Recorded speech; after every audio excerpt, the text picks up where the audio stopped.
एक भोंदू रहता था, पर वो इतना सीधा था कि सब प्यार से उसको भोंदू ही बुलाते थे। गायों की सेवा करता था और जिस आश्रम में रहता था वहां के गुरुदेव शाम को प्रवचन करते थे तो सबसे पीछे बैठ के सुनता था। भोंदू को लगता था गुरुजी जो बोल रहे हैं ये बिल्कुल सत्य है, इसमें कोई झूठ नहीं है। एक दिन गुरुजी प्रवचन करते हुए बोले, यमुना के पल्ली पार भांडीर वन में ठाकुर जी गैया चराने आए। भांडीर वन का नाम सुनते भोंदू कान खड़े हो गए। बोले भांडीर वन तो मैं जाता हूँ गैया लेके, मुझे तो कभी मिले नहीं वहां पे। अरे मुंह में ही कमी होगी, मुंह में ही सामर्थ्य नहीं होगी उनको देखवे कि मैं ही नहीं देख पाए होंगे, वो तो आते होंगे वहां पे, मुझे ना दिखे होंगे। भोंदू ने पहली बार जिज्ञासा करी, गुरुदेव ठाकुर जी दिखते कैसे हैं? तो गुरुदेव भी हंस गया, अच्छा भोंदू पूछ रहा है, बैठ जाओ बताते हैं। मोर मुकुट पहनते हैं ठाकुर जी, और बोले 2 कान हैं लेकिन कुंडल एक ही पहनते हैं। ठाकुर जी ऐसे पुष्प तोड़ के कान के ऊपर लगा लेते हैं, दोनों कानों में एक ही कुंडल को फेर फेर के पहनते। ठाकुर जी पीली पीताम्बरी, ऐसी ठाकुर जी पीली पहनते, पीली पीताम्बरी। माला कैसी पहनते हैं? ठाकुर जी ऐसी पहनते हैं पूरी पैरों तक जाए। ये देखो गुरु जी कह रहे हैं तो निश्चित है भंडीर वन में आते हैं ठाकुर जी। भोंदू अपनी गैया लेकर के भांडीर वन पहुंच गया। गैया चर रही थी, अब भोंदू ढूंढ रहा है, कभी वृक्ष के नीचे जाके देखे, कभी कहीं देखे, कभी ढूंढे कहीं से चंदन की सुगंधी आ जाए। गुरुजी बता रहे थे उनमें से चंदन की सुगंधी आती है, क्या पता कन्हैया यहीं कहीं हो। इतने भाव से, इतने प्रेम से और इतने भोलेपन से ढूंढने लगा ठाकुर जी को, और ठाकुर जी नहीं मिलते ना तो अपने आप को ही कोसता, मुंह में योग्यता ना होगी यही मारे ना मिल रहे, ठाकुर जी तो यही है। गुरु जी की बात गलत नहीं है, ठाकुर जी तो यही है। उसके उस सहज भाव पर, उसके उस सरल भोंदूपने पर ठाकुर जी रीझ गए। और इतने में ही भोंदू हताश निराश उदास बैठा था, खुद को कोस रहा था, मुंह में योग्यता ना है, मुंह ठाकुर जी मिलना है रहे। इतने में ही देखा सामने से असंख्य गायों का झुंड आ रहा है, और भोंदू ने जैसी उन गायों को देखा, ऐसी गाय कभी देखी नहीं, अलग गाय, सींग चमक रहे हैं, सींगों के ऊपर के भाग में सोने चांदी मड़े हुए हैं, ऐसी ऐसी सुंदर सुंदर तंदुरुस्त गैया। तभी देख रहा है भोंदू पीताम्बरी पहनी है, गले में वैजंती माला धारण की है, सिर पर पाग पहनी है, एक कान में कुंडल है, मंद मंद मुस्कुरा करके दतुइयां दिखा रहे हैं, कटाक्ष नेत्रों से कभी इधर देख रहे हैं कभी उधर देख रहे हैं, अपनी वेणु को कमर में कस करके गैयाओं के गले में गलवैयां डाल करके श्याम सुंदर भोंदू की तरफ चलते भय आ रहे हैं। ये दृश्य देख करके हाथ पांव कांपने लगे भोंदू के। उसको लगा मेरे पास तो आएंगे नहीं, है वहीं से मुड़ जाएंगे, अब मैं उनके पास जाके उनको असहज नहीं करूंगा, यहीं से देख लूं, यहीं से प्रणाम कर लूं। लेकिन जैसे जैसे प्रणाम करके ऊपर देखता, ठाकुर जी और पास आ रहे हैं, और पास आ रहे हैं, और पास आ रहे हैं। जैसे ही ठाकुर जी आकर के बैठे, भोंदू के पास शब्द नहीं है, हाथ पैर कंपित हो रहे हैं, उसको सूझ ही नहीं रहा करूं क्या मैं, इनके लिए क्या बिछाऊं, कहां बैठाऊं। ठाकुर जी ने अपने आप ही भोंदू के गले में हाथ डाली, अरे तेरा नाम कहा है? जैसे ही ठाकुर जी ने नाम पूछा, भोंदू अपना ही नाम भूल गया, बोले मुझे याद ही नहीं मेरा नाम क्या है, पर प्रेम से सब लोग मुझे भोंदू बुलाते हैं। अब तो भोंदू नाम सुनते ही ठाकुर जी ताली दे दे के हंसने लगे, तेरा नाम भोंदू है? बोले हाँ मेरा नाम भोंदू है। और ठाकुर जी आपको अच्छा लगा? बोले हाँ बहुत अच्छा लगा। आपको नाम कहा है? ठाकुर जी बोले तुम वो ना जाने? बोले जानू तो ना हूं, लेकिन गुरु जी ने जैसा रूप बताया वैसा ये आपको, तो आप कहीं नंद नंदन तो नहीं हो? ठाकुर जी बोले हाँ मैं नंद नंदन नहीं हूं, यशोदा जी को लाला, नंद जी को लाला। भोंदू बोलो जय हो भगवान, आज आपके दर्शन है गए। गुरु जी और सब बालकन को तो आप शायद रोज ही मिलते होंगे, लेकिन मैं ही अभागा मुझको आप आज ही मिले हो। ठाकुर जी बोले अब चल बात मत बनावे, जल्दी कछु खवा, मुझको को भूख लग रही है। भोंदू एक कपड़े में रोटी बांध के उसमें मिर्च और गुड़ रख करके लेके गया। 2 रोटी थी। भोंदू ने जैसे खोली, एक रोटी ठाकुर जी के सामने धर दी, एक अपने पास रख ली। बोले मैं भी तो खाऊंगा।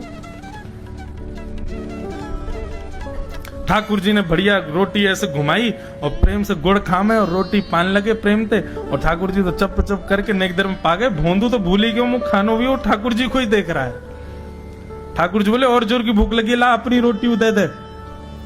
भोंदू बोलो मुंह को भी भूख लगी है। बोले अच्छा चल आधी आधी खा ले, या मैं ते आधी तू खा ले आधी मैं खा लूं, दोनों खा लिए।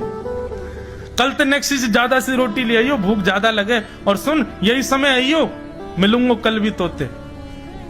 ठाकुर जी अपने मार्ग पर चले गए। भोंदू इतना प्रसन्न है, बोले आज मुझको ठाकुर जी मिल गए।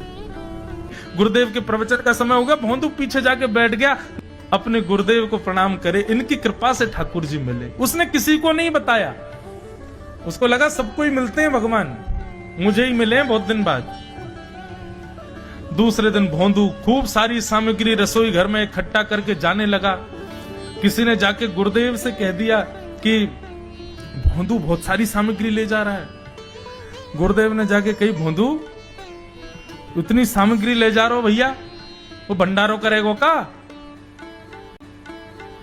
नहीं गुरुजी भंडारो तो नहीं करूंगा, वो नंद नंदन नाम है, वो यशोदा नंदन मदन मोहन वो अपनी गैया चरा के आए, कल भी आए, मेरी रोटी खा गए, मैं भूखो ही रहेगा कल।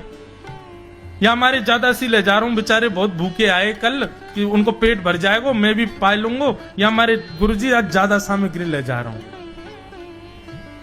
गुरुदेव ने मन में सोचा ये बात कोई और कहे तो अविश्वास किया जा सकता है, लेकिन भोंदू झूठ नहीं बोलता। भोंदू कभी झूठ नहीं बोलता, भोंदू की बात पर विश्वास करना ही पड़ेगा। गुरुदेव बोले सुन सुन ठाकुर जी आए थे? बोले हाँ। अच्छा उनका रूप कैसा था? जैसा रूप आपने बताया था ना गुरुजी बिल्कुल वैसा, ऐसे कटाक्ष नेत्र, मोती जैसे दांत, ठाकुर जी की मुस्कान ऐसी, पाग ऐसी, कान ऐसे। गुरुदेव के तो नेत्र बंद हो गए, वे सब अनुभव करने लगे। लेकिन गुरुदेव बोले रूप कैसा भी बता दे, चरण यदि इसने बता दिए तो मैं मान जाऊंगा कि ठाकुर जी थे। अच्छा तूने चरण देखे? बोले हाँ गुरुजी मैंने चरण देखे। चरण कैसे थे? ठाकुर जी के चरण जब वो चल करके आगे बढ़ते हैं ना तो चिन्ह बन जाते हैं। कहीं ध्वजा बनी थी, कहीं शंख बना था, कहीं कुछ बना था, और उनके जो नखून है ना उनमें से ऐसा लगता है मानो जैसे कोमल का पराग हो, कमल का पराग हो। और चरणों का रंग कैसा, जैसे मानो जैसे गुरुदेव कमल होता है ना, कमल की आकृति, ऐसे ठाकुर जी के चरण। जब चरण का यथावत वर्णन भोंदू ने कर दिया, गुरुदेव समझ गए, बोले निश्चित ठाकुर जी आते। नहीं तो भोंदू कहां जाने, इतनी बुद्धि नहीं है उस पे कि वो इतना सब कुछ ढूंढ धाड़ के मुझे बताए। भोंदू एक काम करेगा? बोले हाँ। ठाकुर जी आएंगे तो तेरे सखा बन गए? बोले हाँ। तो उनको लेकर के आश्रम आ जा, यहां पे आ जा। भोंदू बोला कि इतने योग्य बालक हैं, लेकिन ठाकुर जी ने किसी से नहीं कही, मुझसे कही है। अगर मैंने ये काम नहीं किया तो मेरा जीवन व्यर्थ है। भोंदू को लगा ठाकुर जी सबसे ही मिलते हैं, गुरुजी किसी से भी कह के बुलवा लेते, मुझको काम दिया। भोंदू ने तो उसको अपने हृदय में ले लिया, अब ये काम मुझे करना है। बोले गुरुजी मैं वचन दे के जा रहा हूं, ठाकुर जी को मैं लेके आऊंगा। जा बेटा। भोंदू वन में चला गया। अब तो उसको मिलने की भी एक्साइटमेंट नहीं है और कोई उसके मन में भाव ही नहीं है, उसको ये है बस ठाकुर जी को मैं ले जाऊं। जाकर के बैठा, ठाकुर जी अपनी गैया चराते भये, ठाकुर जी आए, रूप देख करके फिर से भावुक हो गया भोंदू। ठाकुर जी आकर के बैठ गए, बोले चल जल्दी निकाल रोटी, भूख लगी है मुंह को। भोंदू सजाता जा रहा है थाली, ठाकुर जी को देता जा रहा है। बोले जय जय एक प्रार्थना करूं? बोले करो। आप मेरे संग मेरे सखाओ ना आप? बोले हाँ तेरो सखाऊं तो मेरी बात मानोगे? बोले कहा आप मेरे संग आश्रम चलो गुरु जी के पास। ठाकुर जी रोटी पाते जा रहे, ठाकुर जी ने अनसुनी कर दी बात। बोले जय जय कछु कहो ना, आप चलोगे ना? ठाकुर जी बोले हम तेरे सखा हैं, तेरे गुरु जी के सखा नहीं है।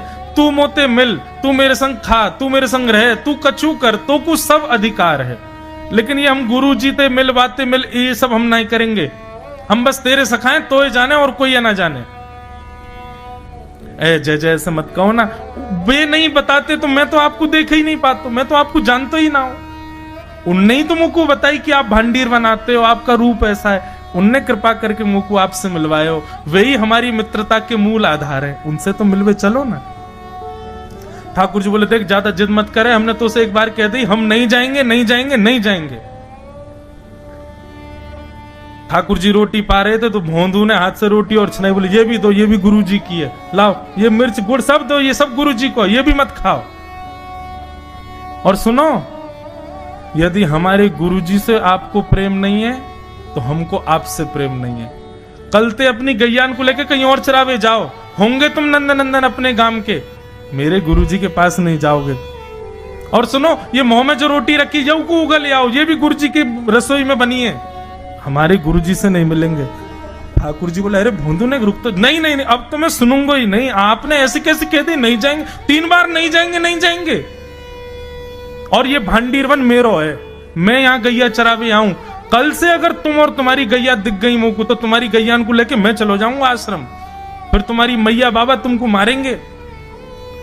ठाकुर जी बोले अरे भोंदू इतना नाराज? बोले यदि मुंह से मित्रता रखनी है तो मुंह को वचन देना पड़ेगा कि आप आश्रम चलोगे, और अगर आपने फिर से नहीं कही तो मैं जा रहा हूं वापस, और कभी आपको मुख नहीं देखूंगा, अपना मुख नहीं दिखाऊंगा। ठाकुर जी बोले अरे भोंदू इतना नाराज? बोले यदि मुंह से मित्रता रखनी है तो मुंह को वचन देना पड़ेगा कि आप आश्रम चलोगे, और अगर आपने फिर से नहीं कही तो मैं जा रहा हूं वापस, और कभी आपको मुख नहीं देखूंगा, अपना मुख नहीं दिखाऊंगा। ठाकुर जी बोले इस मुख को देखने के लिए या संग के लिए लोग पता हो तो कितनी तपस्या करें। बोले जो तपस्या करें उनको मुबारक, तुम मुंह को ना चाहिए, मुंह ना मिलनो तुमते, मुंह कोई गरज ना पड़ रही तुमते, आज तक नहीं मिले, कल ही तो मिले हो मोते, वो भी गुरुदेव की कृपा से मिले हो, जाओ मत मिलियो, मुझे ना चाहिए तुम। ठाकुर जी बोले मैं तो ना जाऊंगा, मैं तो तेरे पास ही रहूंगा। बोले तुम मत जाओ, मैं जा रहा हूं। कि जाने लगा वापस भोंदू, ठाकुर जी पुकार रहे हैं भोंदू को, मानो जैसे त्रिलोकी ले जा रहा है वो ठाकुर जी की, जैसे मानो पूरा ऐश्वर्य ठाकुर जी का ले जा रहा हो। अरे भोंदू ने रुक तो जा। भोंदू बोला अपना मुख भी नहीं दिखाऊंगा यदि आप नहीं चलोगे तो। भोंदू थोड़ी दूर गया, ठाकुर जी को लगी वापस आ जाएगा, थोड़ी और दूर गया, लगा अब आ जाएगा, लेकिन जब भोंदू दिखना बंद हो गया हमारे ठाकुर जी विचलित हो गए, दौड़े भोंदू की तरफ। ठाकुर जी दौड़ करके गए और जाकर के भोंदू के पित्ती पे चढ़ गए। बोले ले चल अपने गुरुदेव के पास, चलूंगा तू जहां कहेगो, लेकिन तो दूर नहीं जान दूंगा। और भोंदू ठाकुर जी को ऐसे ऊपर चढ़ा करके लेकर के आश्रम जा रहा है। गुरुदेव आकर के खड़े हो गए और मन में बस विचार कर रहे थे, हाथ पांव कांप रहे थे, बोले ठाकुर जी आएंगे कि नहीं। इतने में ही भोंदू आया और तभी देखा भोंदू की पिद्दी पर ठाकुर जी टंगे भय आ रहे हैं। आज गुरुदेव ने जाकर के पहले भोंदू को प्रणाम किया, बोले जय हो, धन्य है। इतनी तपस्या की, इतना भजन किया, घर परिवार त्याग दिया, वैराग्य त्याग सब हमारे जीवन में, तब भी ठाकुर जी नहीं मिले। लेकिन वारे भोंदू, तेरी सरलता, तेरी सहजता, तेरा ये निर्मल भाव कि ठाकुर जी तेरे अधीन होके यहाँ आश्रम तक चले आए।